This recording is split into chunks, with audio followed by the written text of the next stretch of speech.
सहारा रेगिस्तान को लेकर अभी तक आपने इतना ही सुना होगा कि यह दुनिया का सबसे बड़ा रेगिस्तान है।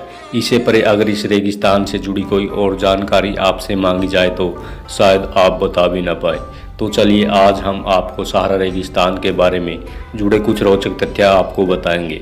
सहारा मरुस्थल इतना गर्म है कि यहाँ बारिश नाम मात्र ही होती है और बारिश का पानी ज़मीन पर गिरते ही वाष्प में बदल जाता है। सहारा रेगिस्तान की सबसे खास बात यह है कि इतना गर्म होने के बाद भी यहाँ पेड़ पौधे वनस्पति और 4 मिलियन लोग जीवित रह रहे हैं। सन 2006 में सहारा मरुस्थल में उल्कापिंड की खोज की गई थी। यहाँ भीषण गर्मी होने के बाद भी यहाँ काफ़ी संख्या में पर्यटक घूमने के लिए आते हैं। दुनिया का पहला सबसे बड़ा रेगिस्तान अंटार्कटिका, दूसरा आर्कटिक और तीसरा अफ्रीका का सहारा मरुस्थल है। यदि आप सोच रहे हो कि यहाँ सिर्फ रेत के टीले देखने को मिलेंगे तो आप गलत है। जी हाँ, दुनिया के सबसे गर्म रेगिस्तान सहारा में बर्फबारी भी होती है। सहारा का प्रवेश द्वार माने जाने वाले उत्तरी अल्जीरिया के ऐन सफेरा में लाल रेत पर जब सफ़ेद बर्फ गिरती है तो यहाँ का नज़ारा बेहद खूबसूरत हो जाता है, जो पर्यटकों के मन को मोह लेता है। लाल रेत पर बर्फ़ की सफ़ेद चादर मनोरम लगती है। बताते हैं कि यहाँ कई बार 16 इंच तक बर्फबारी हो जाती है। आपको बता दें कि ऐन सफेरा दुनिया का सबसे गर्म मरुस्थल यानी रेगिस्तान का प्रवेश द्वार माना जाता है। सहारा रेगिस्तान कहाँ है तो ज़्यादातर लोगों का जवाब होगा कि यह एक अरब देश है।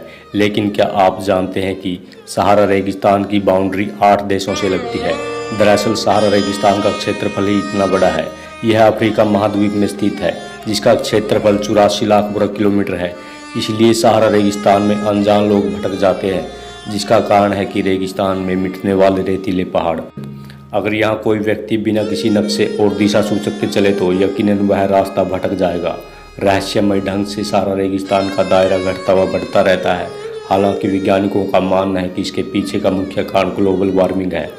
बताया जाता है कि 100 साल में रेगिस्तान का क्षेत्रफल 9 लाख वर्ग किलोमीटर तक बढ़ा है। इस रेगिस्तान का एक रहस्य है एक विशालकाय नीली आंख। आप सोच रहे होंगे कि रेगिस्तान की आंख कैसे हो सकती है, लेकिन दोस्तों जिस नीली आंख के बारे में हम बात कर रहे हैं इसे इस रेगिस्तान की आंख बताया जाता है। दरअसल यह एक अद्भुत कलाकृति है। यह किसी इंसानी आंख की तरह देख तो नहीं सकती, लेकिन यह दिखने में बिल्कुल आंख जैसी ही दिखाई देती है, जो अंतरिक्ष से बिल्कुल साफ साफ दिखाई देती है। इस आंख की खास बात यह है कि यह अपने भीतर काफ़ी सारे राज छुपाए हुए है। रेगिस्तान के बीचों बीच बना 50 किलोमीटर लंबा चौड़ा रिचार्ड स्ट्रक्चर रहस्यों से घिरा पड़ा है। सिर्फ इतना ही नहीं, सहारा रेगिस्तान में इसके निर्माण को लेकर भी काफ़ी विवाद है। दरअसल इसकी उत्पत्ति कैसे हुई, इस सवाल का जवाब अभी तक नहीं मिल पाया। इसलिए इस अनोखे निर्माण को लेकर एलियन से भी जोड़ा गया। इस विशालकाय आंखनुमा स्ट्रक्चर की लंबाई 120 मीटर और चौड़ाई 300 मीटर है। 2000 साल से ही सहारा रेगिस्तान ऐसा ही है। मानवों द्वारा अनुपयोगी और प्रकृति द्वारा दिया गया एक अशोभनीय श्राप, लेकिन सहारा हमेशा से ही ऐसा नहीं था। किसी युग में वह हरा भरा और उपजाऊ हुआ करता था और वहाँ पर कई ऐसी जनजातियाँ बसती थी जिसकी कलात्मक विरासत हमें आज भी गुफाओं में चित्रकारी के रूप में मिलती है। यदि यह सहारा हरा भरा था तो रेगिस्तान में कैसे बदल गया? सहारा में होने वाली प्राणदायी मानसून वर्षाएं क्यों बंद हो गई? क्या सहारा के निवासियों ने खुद अपने विनाश की भूमिका तैयार की थी? अनेक अनसुलझे प्रश्न आज भी रहस्य बने हुए हैं। ईसा से 430 वर्ष पूर्व यूनानी इतिहासकार हेरोडोटस ने सहारा का जिक्र एक ऐसे रेगिस्तान के रूप में किया जिसे ऊंचे ऊंचे रेत के टीले तथा दूर दूर तक फैले जलरहित रेत के विशालकाय मैदान। हेरोडोटस ने उन लोगों का जिक्र भी किया जो सहारा रेगिस्तान में रहते थे, जिनकी परंपराएं और रीति रिवाज बिल्कुल विचित्र थे। सहारा रेगिस्तान में कई प्रकार के जीव जंतु भी पाए जाते हैं, जिनमें से कुछ तो बेहद खतरनाक है।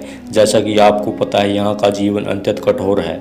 यहाँ जल तथा आहार का अभाव और उच्च तापमान जीवन को और भी कठोर और जटिल बना देता है।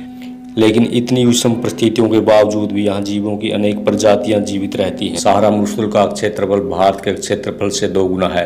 सहारा डिजर्ट में दिन का तापमान 56 डिग्री सेल्सियस से ऊपर तो रात का तापमान 0 से भी नीचे चला जाता है। सहारा मरुस्थल ने विश्व के 8% थल भाग को घेर रखा है। यह मरुस्थल कुल 11 देशों में फैला हुआ है। सहारा मरुस्थल में खारे पानी की झील भी पाई जाती है।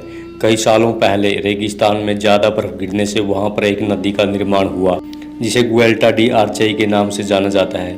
इसी नदी के पानी को पीकर यहाँ के जीव जंतु जिंदा रहते हैं। यहाँ पानी कभी सूखता नहीं, लेकिन ऊँटों के मलमूत्र के कारण यह पानी अब काला पड़ गया है। दोस्तों, अगर यह वीडियो आपको अच्छी लगी हो तो आप हमारे चैनल को लाइक और सब्सक्राइब कर सकते हैं।